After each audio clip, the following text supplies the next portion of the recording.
सानखौ लाखिनानै दिनै जोङो बेखौ दुलाराय बर' फरायसा आफादा लाखिफारा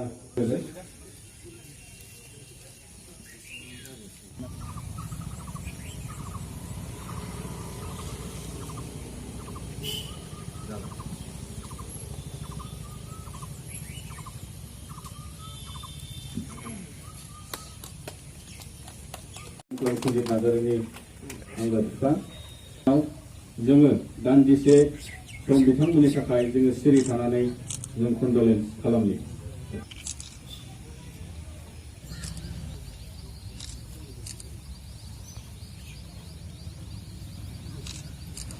फारियै जोंनि आफादगिरि दिपेन बर' बिथांखौ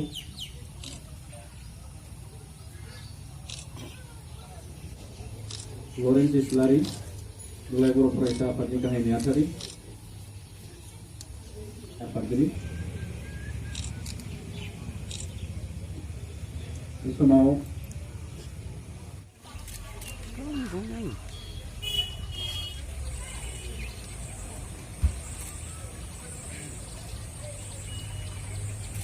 আজি 12 জুন বড়োলেণ্ড মাৰ্টিয়াৰ ডে বড়োলেণ্ড শ্বহীদ দিৱস আৰু আজিৰ দিনটোতে আমাৰ সুজিত নাৰ্জাৰী আমাৰ এই পৃথিৱীৰ পৰা তেওঁ বিদায় ল'ব লগা হৈছিল বা শ্বহীদ হৈছিল 1987 আজিৰ দিনটোতে বডোফা উপেন্দ্ৰনাথ ব্ৰহ্মৰ নেতৃত্বত যি বড়োলেণ্ডৰ কাৰণে যি সংগ্ৰাম চলিছিল সেই সংগ্ৰামত গুৱাহাটী জাজ ফিল্ডৰ পৰা যেতিয়া গণতান্ত্ৰিক মাছ ৰেলী কৰি পেলাই ঘৰৰ অভিমুখে ঘূৰি আহিছিল সেই সময়তে তেওঁক কিছু দুষ্কৃতিকাৰীয়ে শিলগুটি নিক্ষেপ কৰি পেলাই তেওঁ মৃত্যুবৰণ কৰিব লগা হৈছিল বা তেওঁ শ্বহীদ হ'ব লগা হৈছিল। তো আজিৰ দিনটোত আমি স্মৰণ কৰিছোঁ নিখিল বড়ো ছাত্ৰ সন্থাই যে সুজিত নাৰ্জাৰীৰ যি স্বৰ্গীয় আত্মা সেই আত্মাটো যাতে সদায় স্বৰ্গত যাতে ঈশ্বৰৰ ওচৰত তেওঁ থাকিব পাৰে ইয়াৰ কাৰণে আমি পোনপ্ৰথমে আমি ঈশ্বৰৰ ওচৰত আমি প্ৰাৰ্থনা জনাইছোঁ। আৰু এই বড়োলেণ্ড যি সংগ্ৰাম সেই সংগ্ৰামত বহুতো লোক বা বহুতো আমাৰ বীৰ বীৰাংগনা শ্বহীদ হ'ব লগা হৈছিল। 1135 জন যি শ্বহীদ আছিল আৰু আজি তাৰিখলৈকে বহুতো শ্বহীদ এই সংগ্ৰামত হ'ব লগা হ'ল। তো ইয়াৰ কাৰণে আটাইকেইজন যি আমাৰ বীৰ বীৰাংগনা আছে বা শ্বহীদসকল আছে নিখিল বড়ো ছাত্ৰ সন্থাই আজিৰ তাৰিখত আমি স্মৰণ কৰিছোঁ। সেই সময়ত আমাৰ বড়োলেণ্ড সংগ্ৰামক আগধৰা আমাৰ সকলোৰে শ্ৰদ্ধাৰ বডোফা উপেন্দ্ৰনাথ ব্ৰহ্ম আজি আমাৰ মাজত নাই আৰু তেওঁ যি সপোন লৈ পেলাই বড়োলেণ্ডৰ কাৰণে সংগ্ৰাম কৰিছিল, বড়ো জাতিৰ অস্তিত্ব ৰক্ষাৰ কাৰণে সংগ্ৰাম কৰিছিল, বড়ো জাতিৰ আত্মনিয়ন্ত্ৰণ আমাৰ চিনাকি পৰিচয় বিশ্ব দৰবাৰত যদি আমি প্ৰতিষ্ঠা কৰি ল'ব পাৰোঁ, আমাৰ যি কলা সংস্কৃতি ভাষা শিক্ষা অৰ্থনীতি ৰাজনীতিক সকলো দিশত যাতে আমি নিজকে আমি আত্মপ্ৰতিষ্ঠা কৰিব পাৰোঁ বা বিশ্ব দৰবাৰত বড়ো জাতিক যাতে প্ৰতিষ্ঠা কৰিব পাৰোঁ, এই সকলো কথা চিন্তা কৰি পেলাই সকলো কথা আগত লৈ পেলাই বডোফা উপেন্দ্ৰনাথ ব্ৰহ্মই সেই সময়ত বড়োলেণ্ডৰ কাৰণে যি সংগ্ৰাম চলিছিল আজিৰ তাৰিখত সেই সংগ্ৰামত যি গণতান্ত্ৰিক যি সংগ্ৰাম আছিল বিটিআৰ চুক্তি হোৱাৰ পিছত নিখিল বড়ো ছাত্ৰ সন্থাই এই সংগ্ৰাম আমি আজিৰ তাৰিখত আমি স্থগিত ৰাখিছোঁ। যিহেতু এটা শান্তি চুক্তি হ'ল নিখিল বড়ো ছাত্ৰ সন্থাৰ উদ্যোগত NDFBৰ উদ্যোগত সেই শান্তি চুক্তিৰ পিছত আমিয়ে ভাবোঁ যে আহি থকা দিনত নিখিল বড়ো ছাত্ৰ সন্থাই বা সকলো বড়ো জনগণৰ কাৰণে আমি একেলগে মিলি পেলাই ইয়াত শান্তি প্ৰতিষ্ঠাৰ হকে উন্নয়নৰ হকে এই অঞ্চলত সকলো জাতি জনগোষ্ঠীৰ উন্নয়নৰ কাৰণে বা বিশ্বত যিকোনো কোণাত বা ভাৰতবৰ্ষত বা অসমত বসবাস কৰি থকা সকলো বড়ো জাতিক সকলো বড়ো মানুহক যাতে আমি সদায় আমি আত্মগৌৰৱেৰে জীয়াই থকাৰ কাৰণে আমি এই প্ৰতিষ্ঠা কৰিব পাৰোঁ, ইয়াৰ কাৰণে আমি অনাগত দিনত আমি কাম কৰি যাম। তো আমি ক'ব বিচাৰোঁ যে সুজিত নাৰ্জাৰী যি আমাৰ প্ৰথম যি শ্বহীদ সেই শ্বহীদৰ যি তেওঁৰ সপোন আছিল সেই শ্বহীদৰ যি বিনিময় যি সুপ্ৰিম ছেক্ৰিফাইচ আজিৰ তাৰিখতো এইটো বাস্তৱত ৰূপায়িত হোৱা নাই। তো ইয়াৰ কাৰণে বিটিআৰ যি চুক্তি আছে সেই চুক্তি আমি বাস্তৱত ৰূপায়িত কৰিবৰ কাৰণে আমি কাম কৰিব লাগিব আৰু সকলো ৰাইজৰ কাৰণে বা বড়ো জাতিৰ উন্নয়নৰ কাৰণে আমি কাম কৰিব লাগিব আৰু তেতিয়াহ'লেহে বডোফা উপেন্দ্ৰনাথ ব্ৰহ্ম বা সুজিত নাৰ্জাৰী তেওঁলোকে যি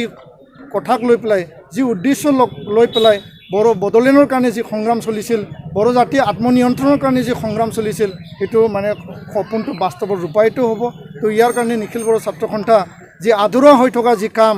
যি বিটিআৰ চুক্তিৰ যি ইমপ্লিমেণ্টেশ্যনৰ কাম বা আহি থকা সময়ত বড়ো সমাজৰ যি অৰ্থ সামাজিক শিক্ষা বা গোটেইবিলাক যি অধিকাৰৰ যি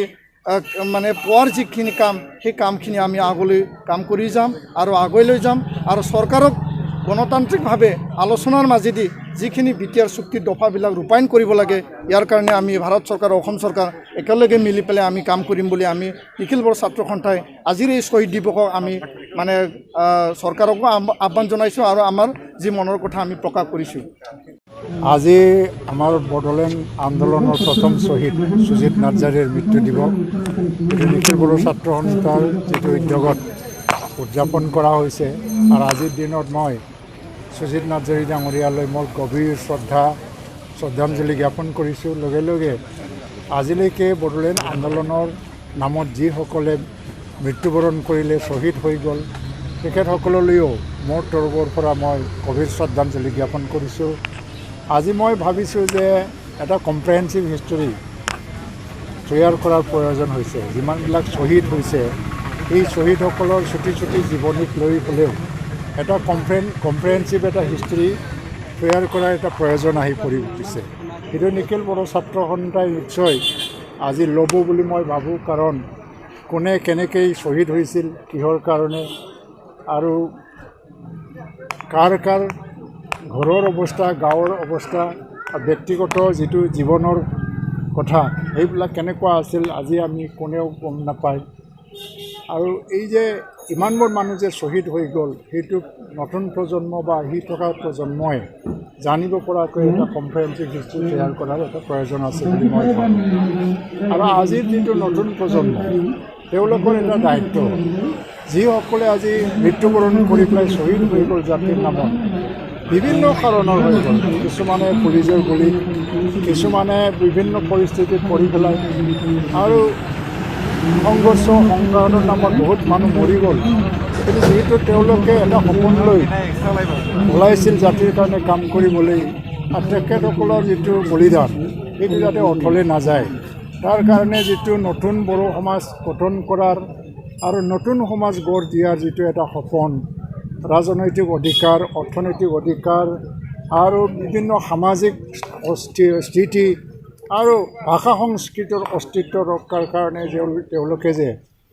বলিদান কৰি দি গৈছিলে সেইটো ৰক্ষণাবেক্ষণ দিয়াৰ ক্ষেত্ৰত আৰু নতুন যুগত নতুন ৰূপত গঢ় দিয়াৰ কাৰণে যিখিনি কাম কৰাৰ দায়িত্ব আমাৰ আছে সেইটো যাতে পাহৰি নাযায়, সেইটোকে মই আজিৰ যিটো নতুন যুগৰ নতুন বড়ো সমাজ, নতুন প্ৰজন্ম সেইসকলৰ পৰা মই আশা কৰোঁ। আজিৰ দিনাখন সদৌ বড়ো ছাত্ৰ সন্থাৰ নেতৃত্বত গুৱাহাটীত বিগ মাছ ৰেলী যিটো কৰা হৈছিলে, অহা সময়ত টিহু চকত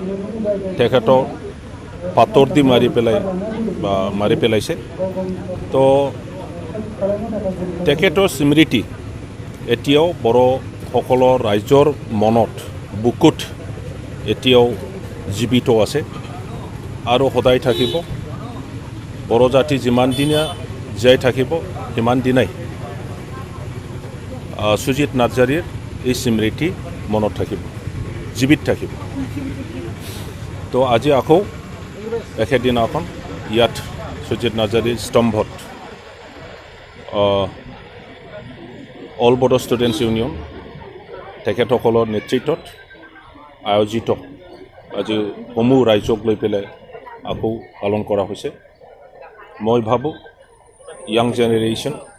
যে বড়োসকলৰ যি অৱস্থা আছিল যি সময়ত, যাৰ কাৰণে আন্দোলন কৰিব লগা হৈছিল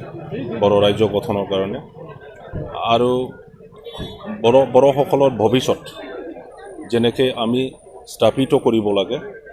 ইয়াৰ ওপৰত ভালকৈ তেখেতসকলে ইয়াং জেনেৰেশ্যনে ষ্টাডি কৰিব।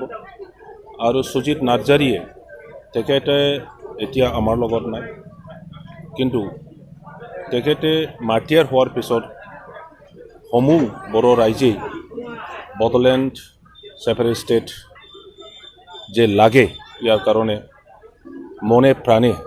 যেনেকৈ জাগৰিছিলে সেই সময়টো আমি পাহৰি নাযাওঁ 33তম মৃত্যুবাৰ্ষিকী আপোনাৰ এৰিয়াৰ মানুহ আছিলে তেখেতৰ কণ্ট্ৰিবিউশ্যন আপুনি কেনেকৈ মেমৰি কৰিব 33 বছৰ আগত 1987 যেতিয়া থিয় চৌকত গণ্ডগোল হ'ল ইয়াত মৃত্যু হোৱা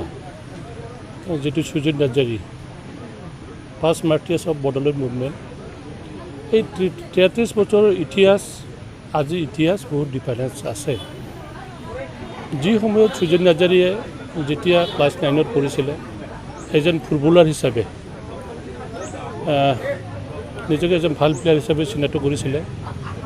কিন্তু আমাৰ যি সময়ত বৰপা ইউ.এন. ব্ৰহ্ম তেখেতৰ নেতৃত্বত যিটো ছেপাৰেট ষ্টেটৰ কাৰণে আন্দোলন কৰিছিল এই আন্দোলনত সুজিত নাৰ্জাৰীয়ে সৰু ল'ৰা হ'লেও এজন সক্ৰিয় কৰ্মী হিচাপে আছিল আজিৰ দিনত মই এইটো ক'ব বিচাৰোঁ যি সুজিত নাৰ্জাৰীৰ মৃত্যুৰ পিছত আন্দোলন যি ধৰণৰ আহিছিল আজিৰ দিনত এই আন্দোলনটো আমাৰ এতিয়া যিসকলে নেতা যি বিজন আছিল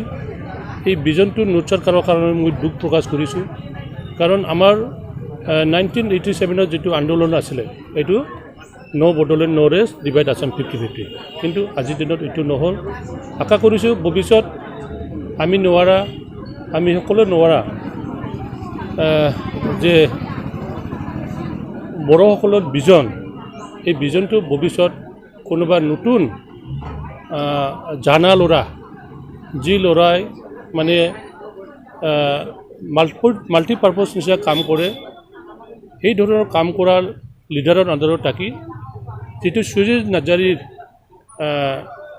1987ত মৃত্যু হ'ল এই মৃত্যুৰ সপোনটো আমি